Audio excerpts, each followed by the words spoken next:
Bonjour tout le monde, j'espère que vous allez bien et bienvenue dans une nouvelle vidéo Deep Dive. Mais vous avez vu, cette fois-ci c'est un peu différent de ce que je fais d'habitude parce que je vais parler d'un couple. En effet, pour ce mois de février, 14 février, c'est le mois de l'amour. Et du coup, toutes les vidéos du mois de février, ça va être des vidéos Deep Dive sur des couples différents. Et j'ai voulu commencer cette série de vidéos avec le couple Sarah Michelle Gellar et Freddie Prinze Jr. parce que c'est vraiment le premier couple qui me vient en tête quand je pense à des couple de stars qui sont ensemble depuis très longtemps.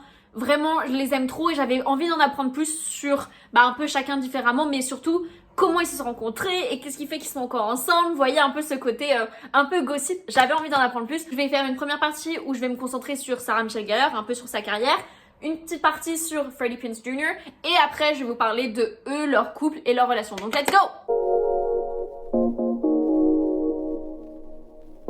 Donc Sarah Michelle Gellar, elle est née le 14 avril 1977 à Long Island, à New York. Faut savoir que ses parents, ils ont divorcé quand elle n'avait que 7 ans, ce qui fait qu'elle a vécu que avec sa mère et elle a eu très peu de relations avec son père. Lorsqu'elle avait seulement 4 ans, elle était à un cabaret show avec sa mère et il y a quelqu'un qui vient la voir pour lui dire « Est-ce que tu veux devenir actrice ?» Ah mais Sarah, t'inquiète pas, qu'elle dit « Ah bah oui, y a pas de souci, elle donne son adresse et son numéro. » Et même pas une semaine plus tard, elle a un appel et ça y est, elle décroche déjà son premier boulot.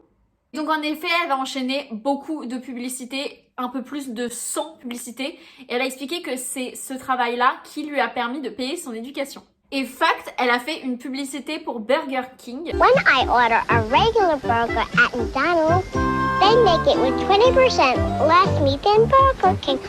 Unbelievable. Luckily, I know a perfect way to show McDonald's how I feel. I go to Burger King. Sauf que dans sa publicité, elle a prononcé le nom de McDonald's. Et du coup, McDo, ils ont porté plainte contre Burger King et contre la petite Sarah Michelle Gellar, qui n'avait seulement que 5 ans. Et ce qui fait que Sarah, elle avait été invitée à un anniversaire d'une de ses amies, sauf que l'anniversaire se passait à McDo. Et elle n'a pas voulu s'y rendre parce qu'elle avait peur de ce qui pourrait se passer. Mais bref, au final, tout ce procès, il n'y a pas eu suite. Et donc voilà, en plus des publicités, elle a aussi fait du théâtre et elle faisait des guest appearances sur des petites séries télé. Mais voilà, c'était rien de très concluant, on va dire. L'éducation, ça restait la priorité numéro 1 pour elle et pour sa mère. Fact, si ses notes, elles étaient en dessous de A-, elle devait arrêter le boulot qu'elle faisait à ce moment-là, donc son rôle, son acting, peu importe, elle devait arrêter pour après se concentrer sur les études. A-, A ou A+, genre il n'y a pas d'autre option, genre à partir du moment où c'est B+, ah non ça va plus. Mais bon, au moins comme ça l'obligeait à être vraiment assidue au niveau des cours. Sa mère, elle était comparée à d'autres parents d'enfants stars qu'on a pu voir dans plusieurs vidéos facts que j'ai faites. Et sa mère, elle était très ouverte avec sa fille. Elle lui a toujours dit, si un jour t'as envie d'arrêter, tu me le dis, y a pas de souci, on arrête. Mais ça se voit que le fondement était beaucoup plus sain puisque ça n'a jamais été le désir de la mère que sa fille soit une actrice, ça a été le désir de Sarah. Donc c'était beaucoup plus sain, alors que dans d'autres vidéos que j'ai faites, c'est clairement les parents qui voulaient faire ça pour leurs enfants. Et donc elle grandit et elle se cherchait beaucoup, elle savait pas trop ce qu'elle voulait vraiment faire, est-ce qu'elle voulait vraiment faire de l'acting ou pas, à savoir qu'elle faisait du taekwondo, elle faisait du patinage artistique. Elle se posait vraiment des réelles questions, qu'est-ce que je veux faire plus tard? C'est normal à cet âge-là. Et après toute cette réflexion, à 17 ans, elle décide de réellement se consacrer à l'acting. C'est vraiment sa passion et en plus elle est vraiment ambitieuse. Elle va s'inscrire à l'école Professional Children's School, comme Anastasia et comme beaucoup d'autres célébrités que j'ai pu faire. Par la suite, elle va s'inscrire au New York High School of Performing Arts, dont j'ai déjà parlé également. Vraiment, tous ceux qui sont à New York, ils vont dans ces deux écoles. Sauf que elle a été virée de ce lycée parce qu'elle était rarement là à cause de son travail, à cause de ses rôles. Mais elle expliquait qu'il y avait aussi un peu de la jalousie de leur part. C'est nous qui devrions vous apporter ça, tu vois. Mais elle a trouvé ça toute seule. En 1993, elle va participer à un feuilleton, un genre de soap qui s'appelle All My Children. Et là, pour le coup, c'était vraiment un rôle à temps plein en même temps que ses études. Et elle était trop contente de enfin avoir un rôle temps plein. Et son rôle, d'ailleurs, dans ce feuilleton, ça lui a remporté pas mal de nominations et dont un Emmy qu'elle va remporter. I didn't come here to make a scene. All I want is just a few minutes alone to say goodbye to my grandmother. Please, Erica, I know that you hate me. I accept that.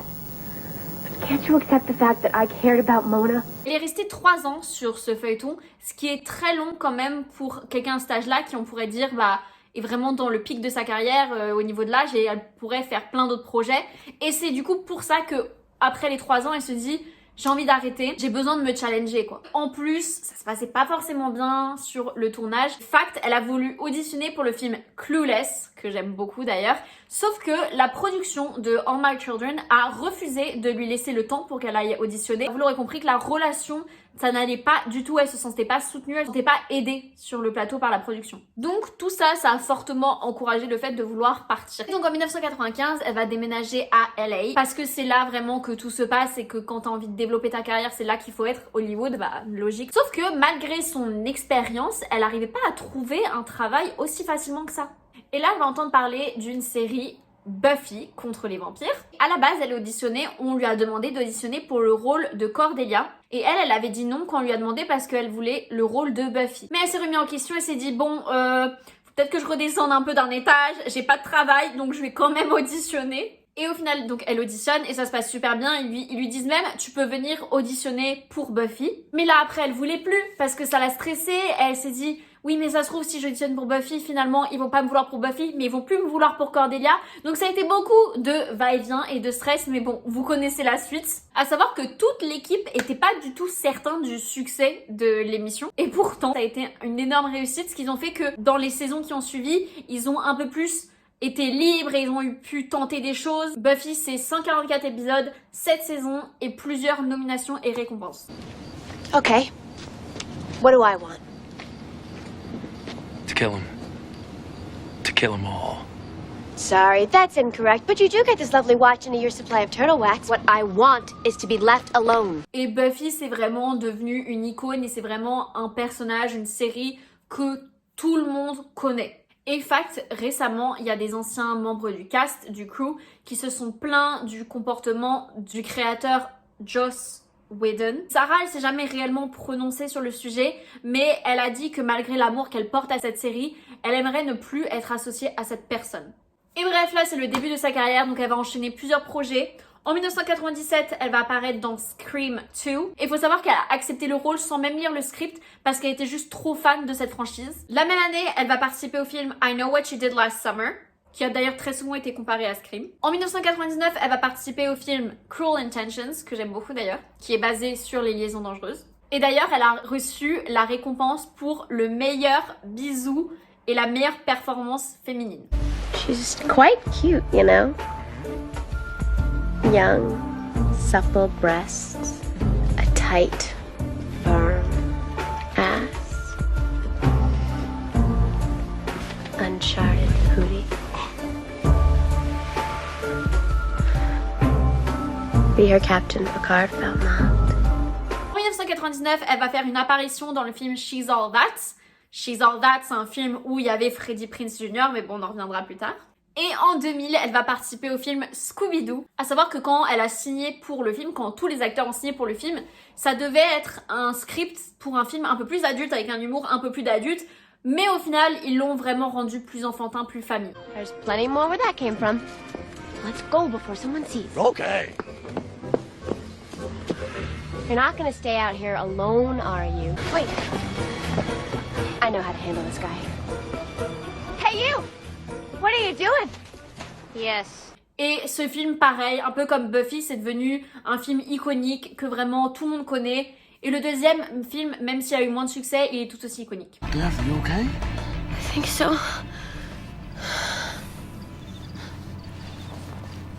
Guess this is it, huh? Maybe. I'm afraid. I'm a wimp, huh?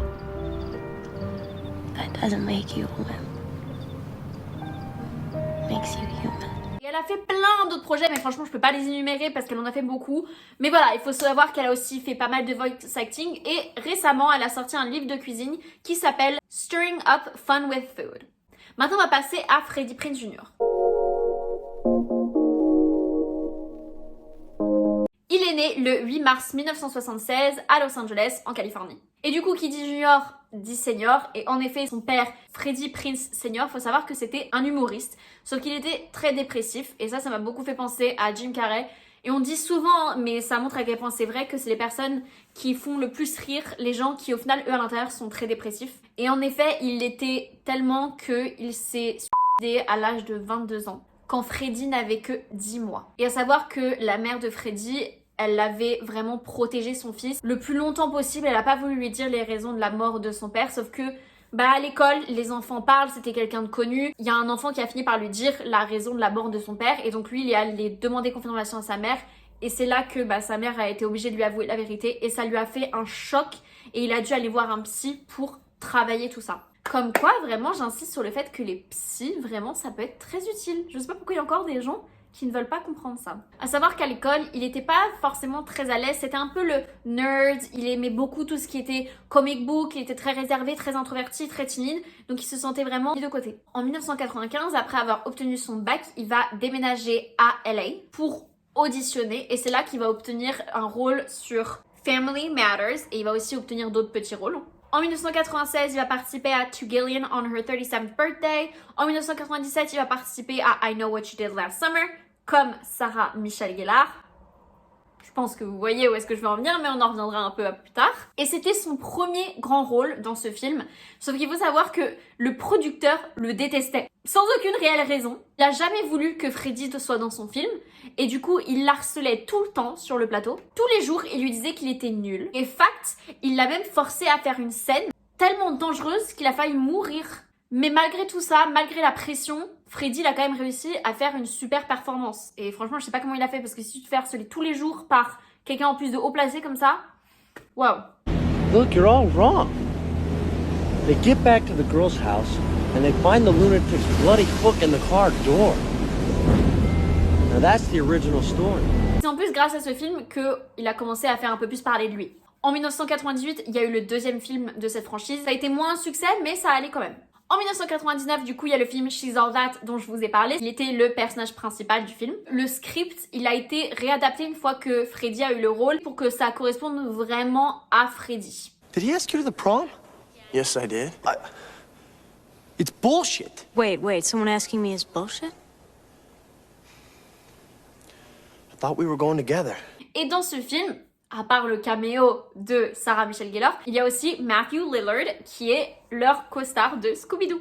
Bref, en 2000, il fait le film Down to You et explique que là, c'est la première fois qu'il joue le rôle d'un personnage qui lui ressemble vraiment. Jusqu'ici, il jouait un peu des jocks, des sportifs, ce que lui n'était pas du tout quand il était plus jeune. You like Patsy Cline? Yeah, Patsy, Billy, Joni, all the great female singers. My mom's influence. She spins. Get out of here. Been a DJ her whole life. Wow. You can't watch me pick, okay? Okay. La même année, il va participer au film Boys and Girls. Et là, c'est légèrement plus dramatique. Légèrement. Et c'était un moyen pour lui de transitionner vers des films un peu plus dramatiques. Et il a auditionné pour le rôle dans Batman, sauf que la direction a changé en cours de route et du coup il n'a plus été considéré, et vraiment ça m'a fait référence. Je sais que je fais tout le temps des références à mes autres deep dive, mais là pour le coup c'est réel. Marlon Wayans, un des frères Wayans dont j'ai fait une vidéo, et il a été considéré pour le rôle de Robin, sauf que lui aussi il a été next une fois que la production a changé. Ça veut dire qu'on aurait pu se retrouver avec Freddie Prinze Jr. pour Batman et Marlon Wayans pour Robin, mais ça ne s'est pas fait. Et le problème, c'est qu'il avait beaucoup de mal à se défaire de cette image de Mimi tout plein, ça, il était vraiment chou, il a une bonne tête, tu vois, donc il n'arrivait pas à se défaire de cette image pour jouer des rôles dramatiques. Du coup, en 2001, il continue sur la lancée des rom-coms et il participe au film Summer Catch, où il y a encore Matthew Lillard.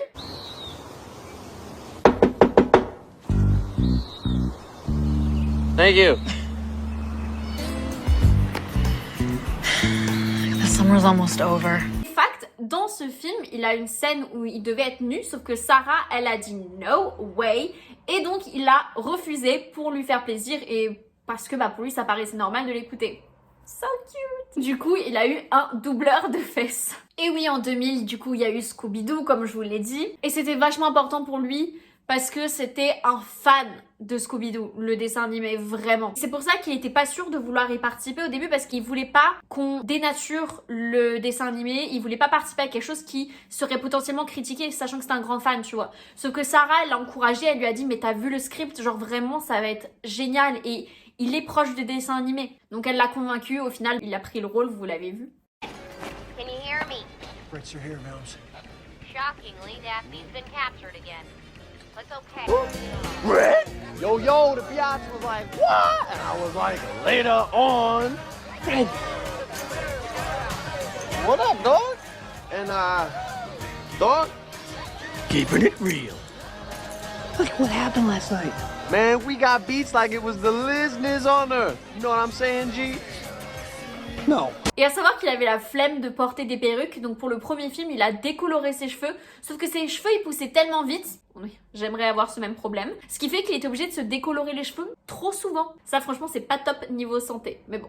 Au final, c'était tellement chiant de devoir se décolorer tout le temps que pour le deuxième, il a accepté de mettre une perruque. Bah, tu m'étonnes. Même pour les coiffeurs, je pense que tout le monde était ravi de cette décision. Donc par la suite, lui aussi, il a fait pas mal de voice acting. Et lui aussi, comme sa femme, il a sorti un livre de cuisine qui s'appelle Back to the Kitchen. Et il a aussi un podcast qui s'appelle Wrestling with Freddy. Il a aussi été animateur pour des wrestling matchs, des matchs de catch, parce que lui-même est très fan de catch. Et fact, d'ailleurs, il collectionne les masques des catcheurs mexicains. Et récemment, dans un podcast, il a eu un discours qui m'a beaucoup parlé et que je voulais partager avec vous. Il a dit que les acteurs et les créateurs de nos jours, ils sont beaucoup moins originaux et il dit qu'on récompense la médiocrité parce qu'il dit qu'il suffit qu'on danse sur des chansons qui ne t'appartiennent pas, que tu fasses du lip sync sur des chansons qui ne t'appartiennent pas pour au final avoir la célébrité. Alors qu'avant c'était pas aussi simple, fallait que tu aies un vrai talent, fallait que tu charbonnes pour réussir et que en plus s'il s'avérait que t'avais pas vraiment de talent et que tu faisais semblant, bah t'étais shame. Référence du coup à la polémique qu'il y a eu sur Milli Vanilli. Pour ceux qui ne le savent pas, c'était des chanteurs qui au final n'étaient pas réellement chanteurs, genre c'est pas eux qui chantaient. Et quand ça s'est su, genre vraiment, on les a bousillés. Là où aujourd'hui, ben t'es juste là en train de faire du lip sync, que tu danses sur une chanson, bah ah ouais, génial, tu vois. Encore une fois, chacun ses opinions. Mais c'est vrai que moi je rebondis vachement sur un discours comme celui-là parce que c'est vrai que j'en ai fait pas mal des vidéos deep dive jusqu'ici, il y en a beaucoup qui ont struggle, qui ont vraiment charbonné pour arriver où est-ce qu'ils en sont. Et c'est vrai que maintenant t'as des gens, ils font pas grand chose et ils arrivent à être célèbres, tu vois. Mais bon, après chacun ses opinions, il y a pas de souci. Hein. Donc lui justement son but c'est pas forcément de shame les gens, mais il veut encourager les gens à être originaux, à être authentiques. Il encourage vraiment les gens à être uniques. Et sur son Instagram il essaye de partager justement les gens qui vont avoir des concepts, des idées qui sont uniques. Parce que lui veut mettre en avant plutôt les gens comme ça que les autres. Et il dit aussi un peu un genre de warning aux gens qui veulent absolument être célèbres. Il leur dit vraiment faites attention à ce que vous souhaitez parce que vous ne savez pas comment c'est réellement. Le monde de la célébrité c'est vraiment pas un monde facile. Faut avoir les épaules pour. Et du coup lui franchement c'est le mieux placé pour dire ça puisque bah il y a le passif avec son père. Bref, passons donc à la partie la plus importante. C'est vraiment leur relation, comment ils se sont rencontrés. D'un côté, on a Freddy qui est un peu enfantin, qui est très chill, qui est sensible, dévoué, travailleur, attentionné. Et de l'autre côté, on a Sarah qui est une grande gueule, qui n'hésite pas à dire ce qu'elle pense, qui est toujours là pour défendre ses amis quand il faut. Et c'est pour ça que Fact, son surnom donné par ses amis, c'était Sassy. Vous l'aurez compris, en 1997, ils se rencontrent sur le tournage de I Know What You Did Last Summer. Et avant, ils avaient des relations, mais on n'en sait pas vraiment énormément parce qu'ils étaient, quoi qu'il arrive, très privés sur leur relation amoureuse. Sur le plateau de I Know What You Did Last Summer, ils avaient aucune intention de se mettre ensemble parce qu'ils étaient en couple chacun. Donc c'était pas du tout l'amour au premier regard. Ils restent vraiment de très très bons amis pendant plusieurs années et un soir, ils devaient avoir un dîner à trois avec un de leurs amis. Mais cet ami n'est jamais venu. Mais ils ont quand même décidé de faire ce dîner parce que ça faisait longtemps qu'ils s'étaient pas vus. Du coup, ils voulaient un peu prendre des nouvelles. Et ils ont expliqué que ce date, du coup, il a été vraiment génial, la conversation était fluide, elle était incroyable. Et du coup, suite à ça, Freddy, il voulait plus dater qui que ce soit. Il ne voulait que elle. Et fact, ce fameux restaurant auquel ils sont allés, ils y retournent encore aujourd'hui. C'est trop mignon. En 2000, ils sont officiellement en couple et du coup, ça devient le nouveau It's Couple. Il y a beaucoup de gens qui avaient prédit que ça ne marcherait pas. Et bah... Ils leur ont bien prouvé le contraire. Le fait que ça réussisse si bien entre eux, c'est qu'ils se comprenaient vraiment. Ils étaient amis pendant très longtemps. Et aussi, ils étaient dans le métier. Aussi, il y a un peu ce truc de les contraires s'attirent. Parce que lui était très calme, elle était un peu plus énergétique. Et ils disent souvent que they balance each other. Genre, ils se balancent, quoi. C'est vraiment le perfect match selon leurs amis. Ils ont dit que c'est vraiment... La phrase « les opposés s'attirent », c'est vraiment fait pour eux, quoi. Et à savoir qu'à la base, ils ne voulaient pas se marier. C'était pas du tout dans leur projet. Sauf qu'au final, comme ça, force que ça fasse un moment qu'ils sont ensemble, ils se sont dit que c'était le bon moment. Et c'est pour ça qu'en 2001, ils se fiancent. Et en 2002, ils se marient à Puerto Vallarta au Mexique le 1er septembre. Ça fait donc 21 ans qu'ils sont mariés, bientôt 22. Waouh. Ils ont eu 2 enfants, une fille, Charlotte Grace Prince, en septembre 2009 et un garçon, Rocky James Prince, en septembre 2012. Et ils vivent actuellement à LA. Et ils ont une vie vraiment très privée. De toute façon, même avant qu'ils soient ensemble, ils avaient une vie très privée. Ils aiment bien garder la vie privée. Vous l'aurez compris. Mais ce qu'on sait, c'est qu'ils ont pris des cours de claquettes ensemble. Je sais pas pourquoi cette information, je la trouve trop mignonne. Mais aussi des cours d'arts martiaux. Mais je dis ça pour montrer qu'ils sont pas du tout dans le m'as-tu vu, ils font des choses ensemble, basiques de la vie de tous les jours. Ils aiment les choses simples, ils aiment les moments de vie, la cuisine essentiellement. C'est pour ça qu'ils ont tous les deux écrit un livre de cuisine d'ailleurs. Ils aiment regarder des films d'horreur parce que ils ont tous les deux beaucoup joué dans des films d'horreur et c'est vraiment leur style de film préféré. Bref, ils ont une vie normale et même eux, ils comprennent pas l'attirance que les gens peuvent avoir pour leur couple parce qu'ils se trouvent ennuyeux quoi, ils ont une vie basique. Un fact que je trouve très mignon sur leur couple, c'est que Freddie l'a raconté que Sarah, elle a la phobie des oiseaux. Et du coup, il l'a forcée à faire l'attraction Tiki Room à Disneyland aux US. Et c'est une attraction où il y a plein d'oiseaux. Et du coup, ça l'a fait paniquer, elle avait de l'urticaire, mais lui, ça le faisait rire. Parce qu'il adorait la torturer. Tu vois, mais genre, c'est de l'amour, c'est genre mignon. Parce que Sarah, elle en rigole au final. Et du coup, quand on leur demande la réussite de leur couple, de leur mariage, sur le ton de l'humour, ils vont dire food and funny. Donc la nourriture et les blagues. Ce qui en soi, c'est déjà pas mal, je suis d'accord. Et Freddie, il fait des blagues en disant qu'il faut absolument que vous trouviez une femme qui n'aime pas cuisiner. Comme ça, elle restera absolument avec vous. Mais plus sérieusement, à cette question, ils vont dire que c'est une question de travail. Et Dieu sait que je peux être que d'accord avec ça. Ils expliquent que malgré leur emploi du temps, il faut toujours trouver du temps pour être ensemble, des temps à deux. Que t'es pas juste maman ou papa, t'es aussi des personnes et t'es aussi un couple. Ils vont toujours essayer de se prendre du temps pour eux, de faire des dates. Et avec leur carrière, des fois c'est une question de compromis. Ça veut dire que quand l'un va avoir un rôle, et l'autre va rester en stand-by et s'occuper des enfants. Et vice versa. Et il n'y a pas de problème parce qu'ils savent que l'autre va rendre l'appareil à un moment donné. Et de toute façon, tu as envie de voir ton partenaire réussir. Tu vois, tu l'encourages dans ses projets. Et ils disent vraiment que c'est important de jamais empêcher ton partenaire d'atteindre ses rêves et ses objectifs. Faut l'encourager. Parce qu'ils expliquent que si tu es complet toi-même, si tu fais les choses qui te passionnent, si tu peux réaliser tes projets, et du coup tu seras d'autant plus heureux et bien en toi pour du coup le transmettre au couple. Et du coup Freddie lui conseille de pas se mettre en couple si t'as pas réalisé tous tes objectifs parce que t'es pas sûr de tomber sur quelqu'un qui acceptera toujours de te laisser faire, de te laisser partir. Donc dans l'idéal c'est que tu fais tout ce que t'as à faire dans ta vie, que tu sois vraiment complet avant de réellement t'engager. Et pour le coup ça je suis aussi assez d'accord. Mais ça c'est surtout pour les gens très ambitieux. Si tu es quelqu'un d'ambitieux, tu as des projets pour toi et qu'après tu te mets avec quelqu'un qui l'est pas, la personne se sentira toujours délaissée et toi tu te sentiras comme ayant un boulet, tu vois. Et c'est pas sain. Et le dernier conseil qu'il peut donner, c'est qu'il faut savoir garder sa vie privée parce que les gens sont très mauvais et il y a toujours des gens qui sont là pour te donner le mauvais œil et ça je l'ai vraiment appris. Donc encore une fois, je suis vraiment d'accord avec tout ce qu'il dit.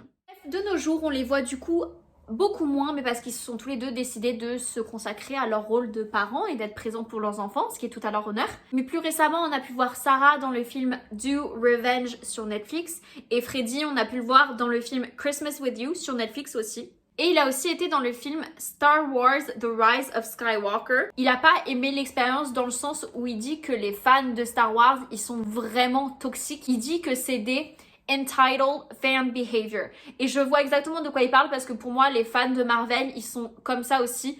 C'est un peu dans le sens où, sous prétexte que t'es des fans inconditionnés, c'est toi qui dois décider de comment l'histoire doit se passer, de qui est dans le casting, et que si ça te plaît pas, tu critiques et tout. Enfin, c'est vrai que les fans abusifs des grosses franchises comme ça, ils sont très toxiques, donc je le comprends. J'ai l'impression que je vais tout le temps dans le même sens que lui.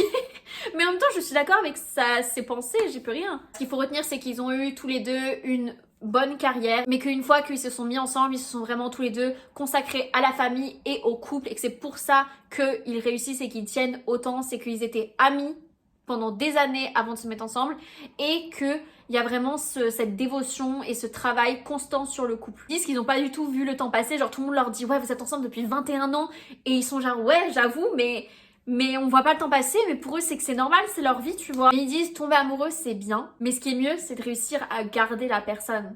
Et c'est pas si simple.